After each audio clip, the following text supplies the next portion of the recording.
Negative marking impacts your rank, your score, time पे आप calculative risk ले सकते हो, तुक्का स्ट्रेटजी काम नहीं करती तो तुक्का लगाना छोड़ दीजिए। ऐसा करने से आपके सीधा 8-8 10-10 क्वेश्चन जो है ना वो गलत होते मैंने देखे हैं बहुत बच्चों के। तो hello NEET aspirants, how are you all? This is Simran, your biology educator and welcome to NEET नोवा।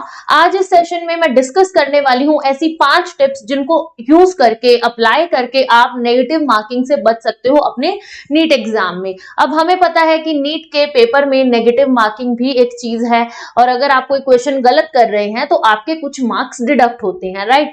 तो हमें ऐसा क्या करना चाहिए या क्या ऐसी चीजें अपने दिमाग में रखनी चाहिए कि हम नेगेटिव मार्किंग को अवॉइड कर सकें?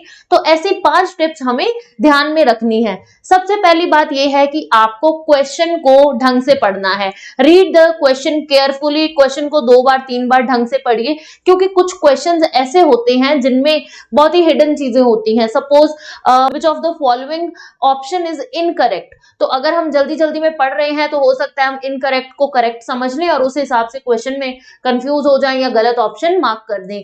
और कई बार हमारे पास क्वेश्चन में होता है which of the following is not a correct answer for this statement. तो ऐसे क्वेश्चंस जो हैं वो उनमें हम अगर जल्दबाजी कर रहे हैं तो हो सकता है हम we end up marking the incorrect option. तो हमें बहुत ही ध्यान से क्वेश्चन को 2 बार पढ़ना है और उस हिसाब से अपनी ऑप्शन चूज करनी है। अब सेकंड मिस्टेक जो हम करते हैं वो ये होता है कि एक क्वेश्चन पढ़ा, साथ के साथ OMR में उसका आंसर फिल कर दिया। अब कई बार ये होता है कि आने वाले कुछ क्वेश्चन ऐसे होते हैं जिनमें हमें कोई हिंट मिल जाता है पिछले क्वेश्चन के लिए, और फिर हमें लगता है कि यार ये क्वेश्चन का आंसर ना ऑप्शन ए नहीं, ऑप्शन सी ज्यादा सूटेबल है।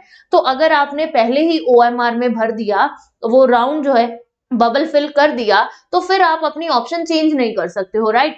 तो ऐसी सिचुएशन से बचने के लिए एक बार आप 10-15 क्वेश्चंस को पढ़िए, समझिए, फिर उनके वो 10-15 क्वेश्चन जितने आप एक सेक्शन जो है उसको सॉल्व कीजिए, फिर उस एक सेक्शन को अपने OMR में फिल करिए, ठीक है?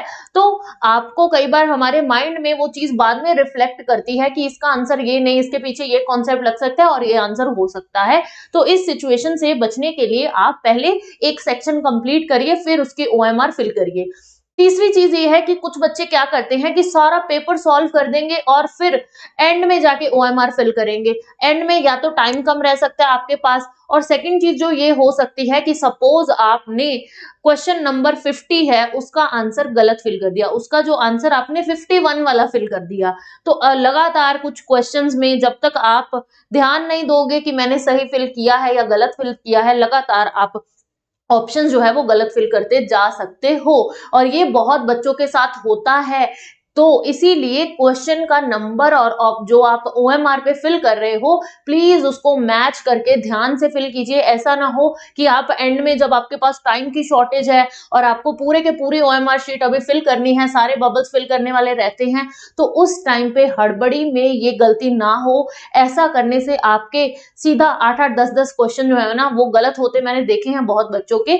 तो इस सिचुएशन को अवॉइड करिए, OMR को पार्ट्स में फिल कीजिए, एक सेक्शन करिए, उसकी OMR भरिए, दूसरा करिए, फिर OMR फिल कीजिए। तो इस तरह से कभी भी अपने काम को ऐसे इकट्ठा करके एंड के लिए मत छोड़ना कि ये एंड में मैं फिल करूंगा, एक बार पेपर सॉल्व कर लूं।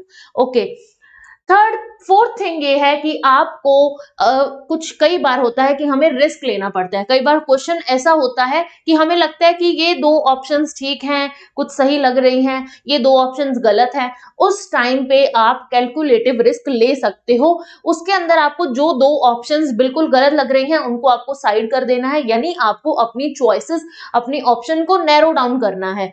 4 में से अब 2 ऑप्शन रह गई, उसमें से अगर आपको लगता है कि आपको एक ऑप्शन जो है वो ज्यादा सूटेबल लग रही है, तो ऐसे क्वेश्चन में आप रिस्क ले सकते हैं। आप जो ऑप्शन आपको ज्यादा सूटेबल लग रही है, कि आपको लग रहा है कि यार 70% चांस है कि यही ऑप्शन बी ही करेक्ट है, तो उस टाइम पे रिस्क लेके आप अपना आंसर मार्क कर दीजिए।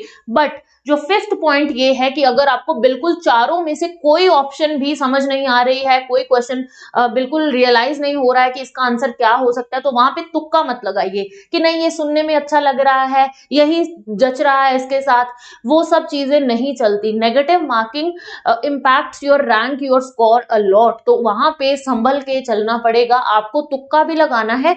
तो भी अगर आपको कॉन्सेप्ट की नॉलेज नहीं है, थोड़ा बहुत कॉन्सेप्ट पता है, फिर ही आप किसी ऑप्शन को नैरो डाउन कर सकते हो, तुक्का लगा सकते हो। अगर बिल्कुल ही जीरो आइडिया है, बिल्कुल पता नहीं है कि क्वेश्चन में क्या पूछा है, ऑप्शंस क्या हैं, तो वहां पे तुक्का स्ट्रैटेजी काम नहीं करती, तो तुक्का लगाना छोड़ दीजिए ऐसे कंडीशन में। तो ये टिप्स आपको फॉलो करनी है कि ताकि आप नेगेटिव मार्किंग को अवॉइड कर सकें। अपने ऑप्शंस को ध्यान से पढ़िए, अपने क्वेश्चन को ध्यान से पढ़िए, आराम से पेपर सॉल्व कीजिए, ओएमआर को ध्यान से फिल कीजिए, सो दैट नेगेटिव मार्किंग का जो इम्पैक्ट है वो आपको ना झेलना पड़े। So these were the tips that you should follow. बाकी आप अपनी पढ़ाई पे लगे रहिए, फोकस करके पढ़िए, so that you can crack your exam with good scores. So I hope कि आपको टिप्स अच्छी लगी और आप इनको फॉलो भी करेंगे, तो इन चीजों को फॉलो जरूर करना। आई होप आपको अपने एग्जाम में फ्रूटफुल रिजल्ट्स देखने को मिलेंगे। All the best for your preparation, take care, bye bye.